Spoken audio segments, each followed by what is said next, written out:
아침 햇살이 창문을 통해 들어오던 그날, 저는 30년 동안 붙잡고 있던 회사 명패를 서랍 깊숙이 넣었습니다. 58세, 평생을 다녔던 중견 제약회사에서 부장으로 퇴직하던 날이었죠. 그 순간만큼은 두렵다기보다 설레는 마음이 더 컸습니다. 지금 생각해보면 그건 아마도 오랫동안 꿈꿔왔던 자유를 드디어 맞이한다는 기대감 때문이었던 것 같아요. 퇴직 전날 팀원들이 마련해준 송별회에서 제가 했던 말이 생각납니다. 이제 나는 평생 미루어 두었던 꿈을 이루러 떠날 거야. 한국 곳곳을 캠핑카로 누비면서 진짜 인생을 살 거라고. 그 말을 할 때만 해도 정말로 그렇게 될 거라고 굳게 믿었습니다. 퇴직금 2억 원 중 절반을 캠핑카 구입에 쓰기로 마음먹었으니까요. 캠핑카 여행은 대학생 때부터 품어왔던 로망이었습니다. 회사 생활하면서 주말마다 유튜브에서 캠핑카 여행 영상을 보며 대리만족하던 시간이 얼마나 많았는지 모릅니다. 아내 영숙이는 처음에는 망설였지만 결국 제 열정에 동참하기로 했습니다. 아내의 표현을 빌리자면 당신이 이렇게 눈을 반짝이며 무언가를 원한 적이 언제 있었나요? 였죠.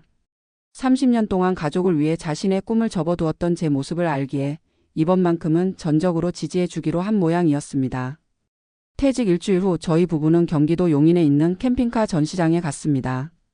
딜러의 안내를 받으며 여러 모델을 구경했죠. 제 눈은 포레스트 리버라는 외제 모델에 꽂혔습니다. 8m가 넘는 길이의 내부는 마치 작은 아파트 같았어요. 침실, 주방, 화장실이 모두 갖춰져 있었고 내부 인테리어는 나무 소재로 따뜻한 느낌이었습니다. 창문 너머로 들어오는 햇살이 마루에 반사되어 흐르는 모습을 보는 순간 이 캠핑카와 함께라면 진정한 자유를 누릴 수 있을 것만 같았습니다. 여보, 이거예요. 우리가 찾던 바로 그거. 아내는 제 눈빛을 보고는 미소를 지었습니다. 가격은 9,500만 원. 퇴직금으로 준비한 1억을 모두 쓰지 않아도 되는 금액이었습니다. 그 자리에서 계약금 1,000만 원을 지불했고 일주일 후 캠핑카를 인도받기로 했습니다. 그 일주일이 얼마나 설레는 시간이었는지 모릅니다. 매일 밤 유튜브에서 캠핑카 여행 영상을 더 찾아보고 가장 먼저 방문할 곳들의 목록을 작성했습니다. 동해안 해안도로, 제주도 일주, 지리산 둘레길 근처 캠핑장. 마치 어린 아이처럼 들떠 있었죠. 드디어 캠핑카를 인도받는 날. 전시장에 도착했을 때 저희 캠핑카는 햇빛을 받아 반짝이고 있었습니다. 딜러가 차량 상태를 체크하고 작동법을 하나하나 설명해 주었습니다.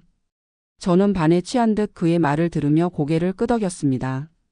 정작 중요한 부분은 귀에 들어오지 않았던 것 같아요. 그저 빨리 이 캠핑카를 몰고 떠나고 싶다는 생각뿐이었으니까요. 강 부장님, 이제 캠핑카 관리에 대해 말씀드릴게요. 겨울철 동파 방지를 위한 물 빼기, 발전기 점검, 가스 안전 확인, 그리고 정기적인 내부 청소와 외부 코팅 관리가 필요합니다. 딜러의 말에 저는 대충 고개만 끄덕였습니다. 그러나 이 캠핑카가 단순한 차가 아니라 집이기도 하다는 사실은 그때까지 진지하게 생각해보지 않았었죠. 그리고 연료비는 일반 승용차보다 3배 정도 더 들어간다고 생각하시면 됩니다. 디젤 연료를 사용하긴 하지만 무게가 있다 보니 연비가 좋지는 않아요. 연료비가 더 든다는 건 당연히 예상했던 부분이라 크게 신경 쓰지 않았습니다. 캠핑카의 열쇠를 받아들고 드디어 운전석에 앉았을 때의 그 기분이란 말로 표현하기 어려울 정도였습니다. 차에서 나는 새가죽 냄새, 반짝이는 계기판, 넓은 전면 유리를 통해 보이는 시야까지. 모든 게 완벽했습니다. 여보, 우리 지금부터 어디로 갈까요? 아내의 물음에 저는 웃으며 대답했습니다. 우선 집에 가서 짐을 싸고 내일 아침 일찍 동해로 출발하는 건 어때요? 그렇게 저희는 캠핑카를 몰고 집으로 향했습니다. 운전하는 내내 가슴이 두근거렸습니다. 다른 차량들이 저희 캠핑카를 신기하게 바라보는 시선도 느껴졌고요. 마치 영화 속 주인공이 된 기분이었습니다. 집에 도착해서는 아파트 주차장에 캠핑카를 세우는 것부터가 문제였습니다. 너무 커서 일반 주차 공간에는 들어가지 않았거든요. 결국 관리사무소에 양해를 구하고 구석 공간에 겨우 주차할 수 있었습니다. 내일부터는 우리만의 여행이 시작되는 거예요, 여보. 그날 밤 저는 설레는 마음에 잠도 제대로 이루지 못했습니다. 다음 날 아침 동해로 향하는 첫 여행을 떠났습니다. 인제를 지나 동해 고속도로를 타고 가는 길은 정말 그림 같았어요.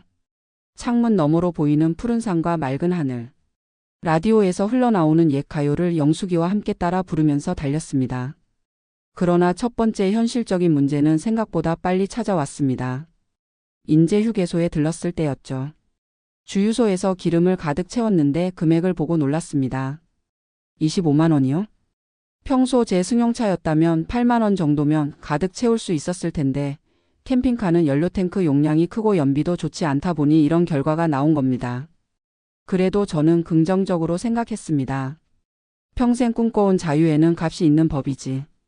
동해에 도착해서 저희는 미리 알아본 오토 캠핑장에 자리를 잡았습니다.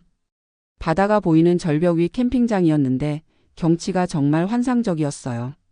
캠핑카를 주차하고 사이드 어닝 차량을 펼치는 과정이 처음이라 조금 헤맸지만 결국 성공했습니다. 테이블과 의자를 펼치고 아내가 준비해온 간단한 저녁 식사를 했습니다. 바다를 바라보며 마시는 와인 한 잔의 여유. 그 순간만큼은 제가 꿈꿔왔던 바로 그 모습이었습니다. 별이 가득한 하늘 아래 아내와 함께 잔잔한 파도 소리를 들으며 이야기를 나누었습니다. 30년 직장 생활에서 느끼지 못했던 깊은 평온함이 찾아왔습니다. 강 부장님, 아니 이제는 그냥 여보네요. 이렇게 바다를 보면서 사는 게 얼마나 좋아요. 회사 다닐 때는 이런 여유를 상상이나 할 수 있었겠어요? 아내의 말에 저는 고개를 끄덕였습니다. 맞습니다. 이런 여유와 자유는 분명 회사 생활에서는 경험할 수 없는 것이었습니다. 밤에는 캠핑카 침실에서 잠을 청했습니다. 조금 좁긴 했지만 아내와 함께라면 충분했습니다. 캠핑카 천장의 작은 창문으로 별을 보며 잠이 들었습니다. 다음 날 아침 창문을 통해 들어오는 햇살에 자연스럽게 잠에서 깼습니다. 아내는 이미 일어나 캠핑카 주방에서 커피를 내리고 있었습니다. 좋은 아침이에요, 여보. 커피 한 잔 어때요? 아내가 건넨 커피 한 잔을 들고 캠핑카 밖으로 나가 바다를 바라보았습니다. 그 순간의 행복감은 말로 표현하기 어려울 정도였습니다. 이렇게 사는 게 진정한 삶이구나라는 생각이 들었죠. 그런데 이런 행복감도 잠시, 두 번째 현실은 그날 저녁에 찾아왔습니다. 캠핑카 화장실을 사용하고 나서 오수 탱크를 비워야 하는데 처음 해보는 일이라 쉽지 않았습니다. 동영상을 찾아보며 어렵게 해결했지만 생각보다 번거로운 작업이었습니다. 그리고 캠핑장 사용료도 일반 텐트보다 비싸서 하룻밤에 5만 원이 나갔습니다. 그래도 저는 이 모든 것이 새로운 경험의 일부라고 생각했습니다. 모든 로망에는 현실적인 측면이 있게 마련이니까요. 다음 목적지는 강원도 양양이었습니다. 해변을 따라 북쪽으로 올라가면서 중간중간 마음에 드는 곳에서 머물기로 했습니다. 하지만 이동 중에 갑자기 캠핑카 배터리 경고등이 켜졌습니다. 당황한 저는 가까운 정비소를 찾았습니다. 이 모델은 하우스 배터리와 엔진 배터리가 별도로 있어서요. 하우스 배터리가 방전된 것 같네요. 충전하는데 몇 시간 걸릴 겁니다. 정비사의 말에 저는 놀랐습니다. 캠핑카에는 배터리가 2개나 있다니. 그리고 충전하는데 비용이 만만치 않다는 사실도 이때 알게 됐습니다. 정비소에서 몇 시간을 기다린 후에야 다시 출발할 수 있었습니다. 양양에 도착해서는 해변가 주차장에 캠핑카를 세우고 하룻밤을 보내기로 했습니다. 저희가 머물던 곳은 서핑으로 유명한 해변이었는데 파도 소리를 들으며 잠이 드는 기분이 정말 좋았습니다. 아침에는 근처 재래시장에 가서 신선한 해산물을 사왔습니다. 아내가 캠핑카 주방에서 해산물 파스타를 만들었는데 정말 맛있었습니다. 이렇게 여행하면서 현지 식재료로 요리해 먹는 것도 캠핑카 생활의 즐거움 중 하나였습니다. 그날 오후 해변에서 휴식을 취하던 중 옆에 주차된 캠핑카 주인과 이야기를 나누게 되었습니다. 60대 초반으로 보이는 분이었는데 벌써 5년째 캠핑카 생활을 하고 계신다고 했습니다. 처음에는 저도 다 좋았습니다.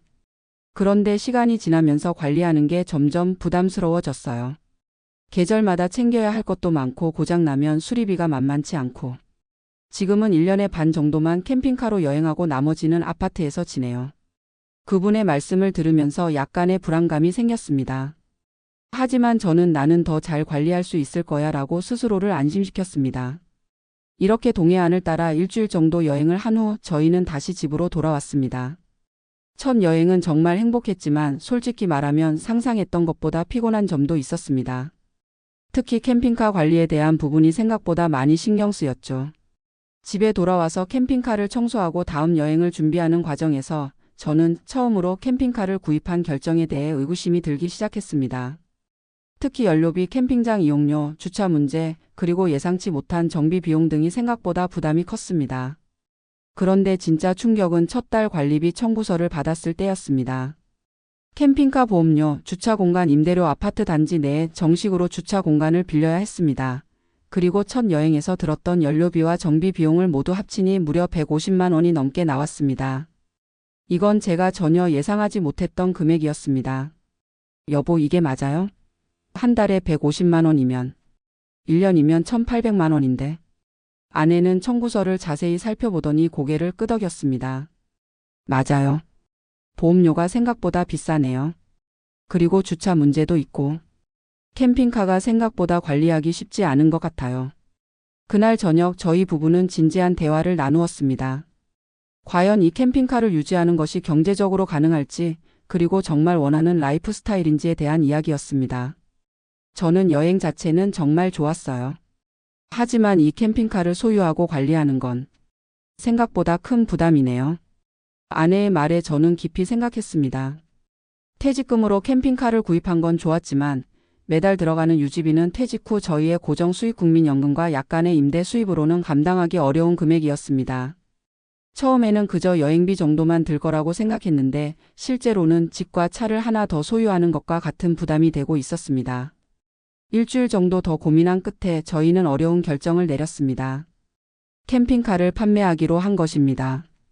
꿈을 포기한다는 생각에 마음이 무거웠지만 현실적인 판단이 필요한 시점이었습니다. 캠핑카 판매는 생각보다 쉽지 않았습니다. 새 차를 구입한 지 한 달밖에 되지 않았지만 중고시장에서는 가치가 크게 떨어졌습니다. 여러 중개업체를 알아본 결과 가장 좋은 조건이 구입가의 85% 정도였습니다. 9,500만 원에 구입한 캠핑카를 8천만 원에 판매하게 된 셈이죠. 한 달 만에 1,500만 원의 손해를 보게 된 겁니다. 강 부장님, 이런 결정이 쉽지 않으셨을 텐데요. 사실 캠핑카는 구입 후 초기 가치 하락이 큰 편입니다. 그래도 한 달 만에 판매하시니 그나마 손해가 덜한 편이에요. 중개업자의 말이 위로가 되지는 않았지만 적어도 더 큰 손해를 보기 전에 결정했다는 점에서는 다행이라고 생각했습니다.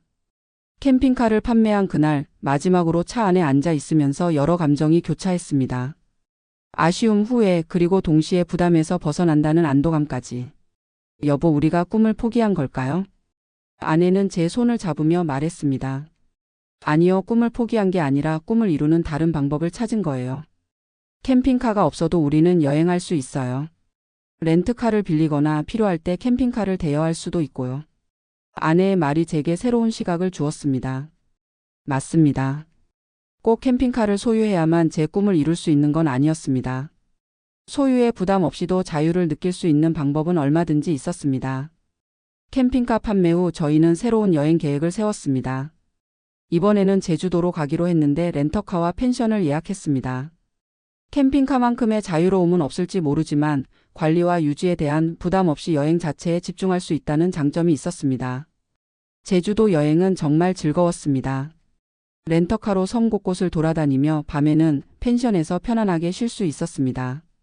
의외로 이 방식이 저희 부부에게는 더 맞았던 것 같아요. 캠핑카 관리에 신경 쓰지 않아도 되니 여행 자체에 더 몰입할 수 있었습니다. 그 이후로도 저희는 국내 여러 곳을 다니며 여행을 즐겼습니다. 가끔은 1-1짜리 짧은 캠핑카 여행을 위해 대여 서비스를 이용하기도 했습니다. 소유의 부담 없이 캠핑카를 경험할 수 있어서 오히려 더 즐거웠습니다. 이렇게 6개월 정도 지났을 때 우연히 SNS에서 쉐어하우스 개념을 알게 되었습니다. 여러 사람이 함께 거주 공간을 공유하는 방식인데 이를 응용한 쉐어 카라반이라는 아이디어가 떠올랐습니다.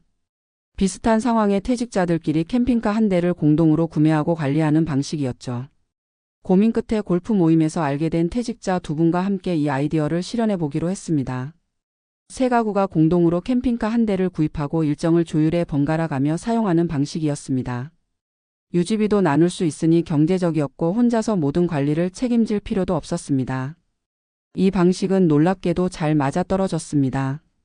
한 가구당 월 평균 50만 원 정도의 비용으로 캠핑카를 즐길 수 있었고 사용하지 않을 때는 다른 가구가 관리하니 부담도 덜했습니다. 물론 일정을 조율하는 과정에서 간혹 의견 충돌이 있었지만 서로 양보하고 타협하며 잘 해결해 나갔습니다. 지금 생각해보면 퇴직 후 캠핑카를 바로 구입했다가 한 달 만에 판매한 경험은 분명 실패처럼 보일 수 있습니다. 1,500만 원이라는 적지 않은 손해를 봤으니까요. 하지만 저는 이 경험을 통해 많은 것을 배웠습니다. 첫째, 모든 로망에는 현실적인 측면이 있다는 것. 유튜브나 SNS에서 보는 화려한 캠핑카 라이프 이면에는 많은 관리와 비용이 숨겨져 있다는 사실을 직접 경험했습니다. 둘째, 소유가 항상 최선의 선택은 아니라는 것. 무언가를 가지고 있다는 것만으로 행복해질 거라고 생각했지만 실제로는 그것을 어떻게 경험하느냐가 더 중요했습니다. 셋째, 실패에서도 배움과 성장이 있다는 것. 캠핑카 구입과 판매 과정에서 겪은 시행착오는 결국 저에게 더 지혜로운 선택을 할 수 있는 기회를 주었습니다. 그리고 마지막으로 아내의 지지와 이해가 얼마나 소중한지 다시 한번 깨달았습니다. 영숙이는 제가 캠핑카를 구입하자고 했을 때도 그리고 판매하자고 했을 때도 한결같이 저를 지지해 주었습니다. 그녀의 현명함과 유연함이 없었다면 저는 아마 더 큰 후회를 했을지도 모릅니다. 이제 저는 60세가 되었습니다. 퇴직한 지 2년이 지났고 여전히 여행을 즐기고 있습니다. 캠핑카를 두 가정과 공유하는 방식은 계속되고 있으며 이제는 그것이 당연한 일상이 되었습니다. 가끔은 제주도처럼 렌터카와 숙소를 이용한 여행을 하기도 하고 특별한 날에는 고급 리조트에서 휴식을 취하기도 합니다. 퇴직 후의 삶은 제가 상상했던 것과는 조금 달랐습니다. 처음에는 캠핑카 하나로 모든 것이 해결될 거라고 생각했지만 실제로는 더 복합적이고 다양한 방식으로 자유와 행복을 찾게 되었습니다. 때로는 캠핑카로, 때로는 렌터카와 펜션으로, 때로는 기차나 버스 여행으로. 한 가지 방식에 얽매이지 않고 상황과 목적에 맞게 유연하게 선택하는 것이 오히려 더 즐거웠습니다. 이제 와서 생각해보면 저는 캠핑카라는 물건을 원했던 것이 아니라 자유로운 여행이라는 경험을 원했던 것입니다. 그리고 그 경험은 반드시 캠핑카를 소유해야만 가능한 것이 아니었습니다. 요즘 저는 은퇴자 모임에서 제 경험담을 종종 나눕니다. 은퇴 후 로망을 현실로 만들기 위해 너무 서두르지 말고 다양한 방식을 먼저 경험해본 후 결정하라고 조언하곤 합니다. 소유의 부담 없이 경험을 먼저 해보는 것, 그리고 비슷한 꿈을 가진 사람들과 함께하는 것이 때로는 더 현명한 선택일 수 있다고요. 지난 가을 저희 부부는 공유 캠핑카로 설악산을 다녀왔습니다. 단풍이 절정인 시기였는데 굽이굽이 산길을 따라 드라이브하는 기분이 정말 좋았습니다. 캠핑장에 자리를 잡고 아내가 끓여준 된장찌개를 먹으면서 감사한 마음이 들었습니다. 여보, 지금 생각해보면 캠핑카를 처음에 팔아서 다행인 것 같아요. 그때 고집을 부렸다면 지금쯤 우리는 관리비 때문에 여행 자체를 즐기지 못했을지도 모르잖아요. 아내의 말에 저는 고개를 끄덕였습니다. 맞습니다. 때로는 포기하는 것이 더 나은 선택일 수 있습니다. 그리고 그것이 진정한 포기가 아니라 더 현명한 방식으로 꿈을 이루는 길일 수도 있습니다. 이제 저는 캠핑카를 관리하는 스트레스 없이 저만의 방식으로 자유를 누리고 있습니다. 여행을 다녀온 후에는 아내와 함께 우리 집 베란다에서 허브차를 마시며 지난 여행을 회상하는 시간을 갖습니다. 유자청을 한 스푼 타서 마시는 허브차는 저희 부부의 작은 의식이 되었습니다. 그 향긋한 허브향과 달콤한 유자의 맛이 어우러져 여행의 여운을 더해줍니다. 다음에는 어디로 갈까요, 여보? 아내의 질문에 저는 미소 지으며 대답합니다. 어디든 좋아요. 우리가 함께라면. 퇴직 후 캠핑카 구입과 판매라는 작은 에피소드를 통해 저는 진정한 자유와 행복이 무엇인지 깨달았습니다. 그것은 특정한 물건을 소유하는 데 있지 않고 자신이 원하는 경험을 다양한 방식으로 즐길 수 있는 유연함에 있다는 것을요. 그리고 무엇보다 중요한 것은 함께하는 사람과의 관계입니다. 아내 영숙이와 함께였기에 저는 실패에서도 배우고 성장할 수 있었습니다. 그녀의 지지와 이해가 있었기에 저는 새로운 방식으로 꿈을 이어갈 수 있었습니다. 이제 저는 매달 캠핑카 관리비로 150만 원씩 지출하는 대신 그 돈의 일부로 다양한 여행을 즐기고 있습니다.